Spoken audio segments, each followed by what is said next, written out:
Welcome to Akij Board training tutorial. Today, we're going to see how to achieve maximum finesse in particle board cutting. If your cutting is great, your furniture is going to be great for sure. Cut your particle boards only with panel saw machine. Choose a panel saw machine that is essentially factory built, because this kind of machine comes with a saw blade station with two different blades.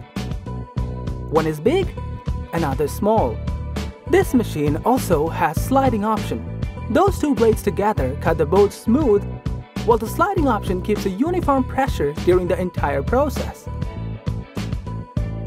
All measurements need to be exact for your cutting purpose. Wrong measurements mean waste of boards, and thus waste of money. For exact measurements, always use the scale of your panel saw machine. Blades used for cutting particle board are distinctly different from the blades used in cutting wood. Always choose the best available blades for your cutting purpose. Blades lose their sharpness with time.